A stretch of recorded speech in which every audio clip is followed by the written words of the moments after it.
Right, welcome to the Pen Man. Today we are going to be looking at a Kilk Epigram fountain pen, and this is and hopefully I don't obliterate the pronunciation, but the Vincit Omnia Veritas.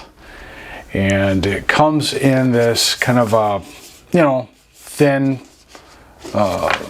paperboard type cover, and then you slide this out, and it's a little more fancier. It's a thicker type of board. I hate to call it cardboard, but that's basically what it is. It's not metal, so as you can see on there, it has the Kilk logo and exclusive writing instruments. Kilk is a Turkish pen manufacturer. You open this up, their packaging is very nice, and you get this little card there, and has some warranty information on the back. The use and care guide, not super helpful, but just has some little warnings about applying alcohol and that kind of thing. But anyway, and it comes with this jewelry cloth, which is pretty cool. I never got a jewelry cloth. I have been thinking about getting one. I mean, you need one, right? All right, and then the pen comes in this padded, it's really thick. If you can see that in there. In fact, when I first got it, I think it must have been during shipment anyway, this padding was elevated and the pen was actually underneath. It was in this, this little plastic sleeve there. And then you have this beautiful pen. I just love the material. Just kind of go over the exterior of the pen. It is, it's kind of a real basic cigar shape. The barrel is thinner than the cap. No ornamentation except for on the band. There is no clip. There is no roll stop. So that may be a deal breaker for some of you. I wish I could line that up to where it was like that. But anyway, to get the cap off, there's one rotation. I'm going to say 1 1/4 rotation, so that's it's not too bad. The cap is kind of interesting. It has this step down. Oops. Get it to focus there again. It has a step down on it, and when you cap it, to me it goes against the overall design. The overall design is like a smooth curve, and it would not have been hard for them to take this and just continue that around and make it a curve down to the end there. And I think, I don't know if they were just trying to make a little more gradual to the band without it seeming too thick, but I don't know. To me, that would have made the appearance that much better. But anyway, let me give you a close-up of that material. Isn't that cool? I love it. It's kind of like a caramel brown, with if you had milk in there, or cream, caramel and cream. They just call it brown. So anyway, so 1 1/2 turns, you get the cap off, and this is all acrylic material.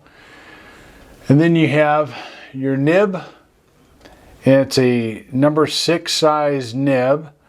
I believe, I'm going to assume that they make it in-house. It does not look like a Jowo nib, but I could tell. I had to clean this out, and I'll go into that later. I had some flow issues, and so I was going to be trying something here. So anyway, it says, get up closer to that. It just says Kilk, has some little bars underneath that, and then the M for medium, and then there you have the top of the grip. You have this little flare at the end of the grip, which is kind of nice. This is a you know, it's on the larger side of a pen as far as its girth. Lengthwise, it's really not getting some stuff on there. It's not that long. For me, it's great. On the band, you have this Vincit Omnia Veritas.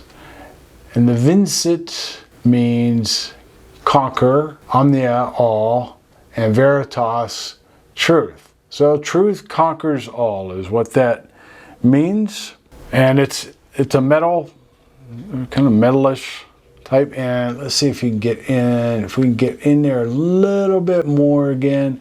And you see the texture on that underneath the print, or the letters there. That is really cool. It's just a nice detail that gives this pen some class. Open it up, and it did not come with a cartridge, but it did come with this converter. And on the converter it has the, see if I can get that in there, it has the Kilk logo right there. I don't know if you can see a little bit better this angle or not. Lighting is terrible. Okay, what they send you is a threaded Schmidt style nib, and I'm not sure if this is K5. I think it's K6. Maybe K6 is the Schmidt threaded, K5 is the unthreaded. But I did try a non-threaded converter in this, and it worked. So it takes standard international cartridges and converters, and will fit this threaded too. You know, it just gives you a little more security, I guess, in there. All right, will this pen post? Yes, it will. And I'm just going to do it kind of lightly. It will post, and it posts securely if you like the post. It isn't really back weighted too bad, because this is all acrylic. Again, there's no clip, no metal band on the cap, so you know it's pretty light. So anyway, you know it'll work. My concern is, number one, you have now it's only the threads in the cap are plastic, or acrylic, I guess technically, and same with on the grip. So I don't know how much of a risk there's going to be for those threads to scratch the body, but I'm not going to take the chance. I don't post anyway. Another concern I would have is if you got it on there too hard or tried to wrench it on there too hard, I'm concerned about cracking the cap. And so I would warn against that. Now, as you could, if you could see there, that is some pretty thick acrylics. I mean, that's a thick barrel, which I appreciate that. And even, I mean, look at the body. I mean, that's thick. So this is going to be a pretty durable pen. But yeah, it's well balanced.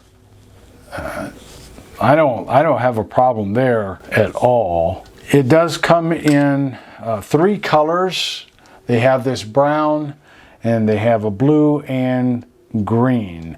The overall length of the pen is 100 and, or I would say the body, overall the length of the body from nib tip to finial is 129 millimeters. Capped, it is 142 millimeters. Posted, you get that in there, it's 171 millimeters. It's long, but it's not overly long. The body girth at its widest point here is 14 millimeters. And that for me is pretty good. The pens that I make for myself, I'm shooting for 14, 15 millimeters. The grip length here, and I'm going from the top of the threads to just before that flare, is 21 millimeters, and then with the threads is 26 millimeters. These threads, by the way, are not sharp at all. You know, you don't really notice them. If anything, they give you a little more grip along with that band. The grip girth at the midsection, and if you'll notice, there's not an even taper. It starts here at about 12 millimeters, comes out to about 12, and then goes down. I forgot to measure the lightest or the thinnest point there, but I'm gonna call that about 10 millimeters. So right at the middle point there, it's about 12 millimeters, and that's about as big as I want a grip section. The weight of just the body is 21 grams, and with the cap, 28.5. So the total weight of the pen. All right, I'm gonna do some size comparisons, and I will be right back. Okay, here we have the Kilk Epigram next to a Jinhao X159. On the other side, a Schaefer 100, and then a Lamy Safari. And here they are uncapped and posted. All right, we have the Kilk.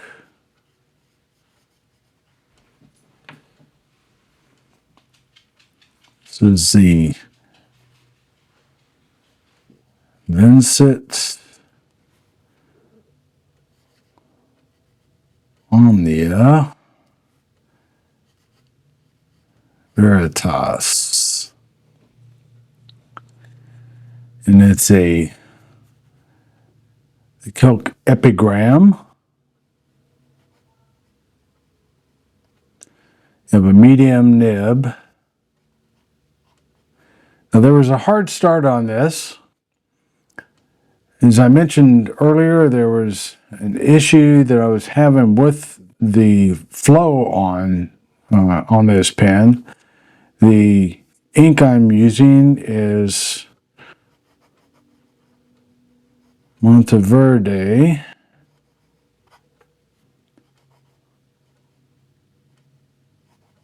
Pumpkin Cake. And this is part of their Sweet Life line. All right, so aside from that hard start, it's actually not doing too bad. Yesterday I was having more flow problems. I don't know why. I don't know if it's after I'm using it for a little while, but it seems to be flowing pretty good. There's a little bit of feedback right now, and it is definitely on the upstrokes, more feedback, wetness. It is a pretty dry writer. you could probably see a little bit of creep in there. And I noticed shortly after, and this may have been just when I inked it up, but there was, looked like creep coming out of the base of the nib. As far as line variation, it's pretty stiff. You can get some variation out of that, but you know, again, it's a steel nib. Reverse writing,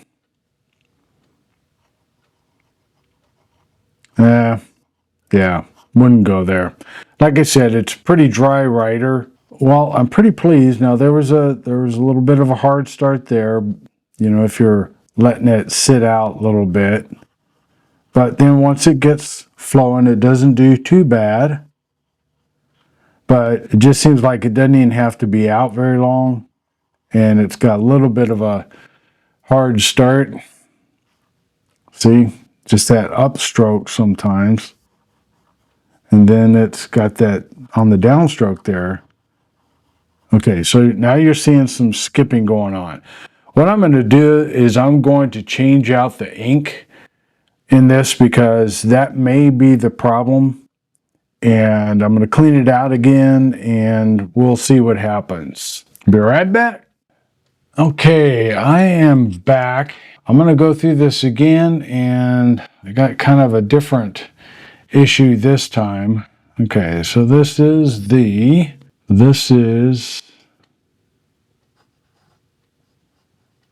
diamine.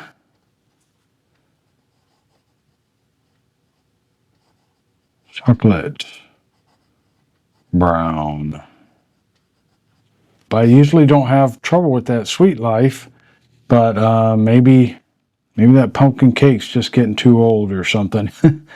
There's, like I said, I did some other writing with this and no hard starts, no skips. And then let's see, there is some feedback, a little bit, not uncomfortable, but there is some. After I inked it up, I soaked up all the ink from the fins, and then I didn't do a full ink converter fill, and so I pulled what ink was down, what was in there in the converter down, and so there wouldn't be a big pressure of ink up on the feed. So wetness, it's very wet now. Reverse writing, and it keeps up pretty good. I'm not getting that nib creep with this ink either, like I was doing with the Omnia Veritas, so that's a good thing. So it flows good now, but you just have to be careful about going too fast. I'm a slow writer, so I don't know why that feed filled up so fast, but be that as it may. Okay, so I'll be back with some pros and cons on this Kilk Epigram fountain pen.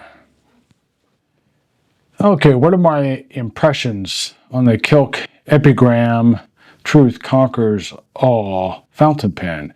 I just say the style is great. It's stunning. I love it. It's the kind of stuff that really catches my attention.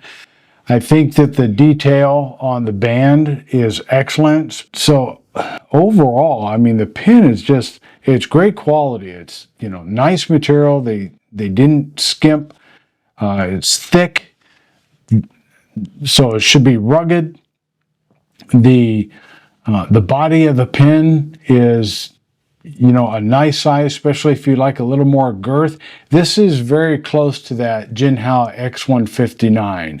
And so, a Mont Blanc 149, maybe? That size of a girth and so forth. And so it's, it's a nice grip pen. Very comfortable. Like I said, it posts, it's not too back weighted. So all of that is good. It comes with a converter, nice screw-in converter. The packaging is excellent. My only problem is that that nib and feed system. It's either not enough or too much, and obviously I think the not enough was due to the ink. And it just isn't, I'm just having some issues. Maybe I'll be able to figure out how to resolve that. I like a wet writer, but this one is really wet, and it's not real consistent. It'll be wet for a while, and then it'll kind of settle down, and then it'll get wet for a while. So the pen retails for about $160. I think it's like $170 something, but after taxes and stuff. So figure about $160. Is that worth this pen? I think it might be. Like I said, with that flow issue, maybe not. Maybe they need to fix that. So I guess that's up to you as far as the worth. There's a lot of other pens that you can put your money into. But anyway, like I said, I think I'm glad I bought this pen. You know how some pens are. You just got to work around some of their quirks. But so there you have it. The Kilk Epigram Vincit Omnia Veritas. Truth conquers all. All right. Thanks for watching. You have a great day.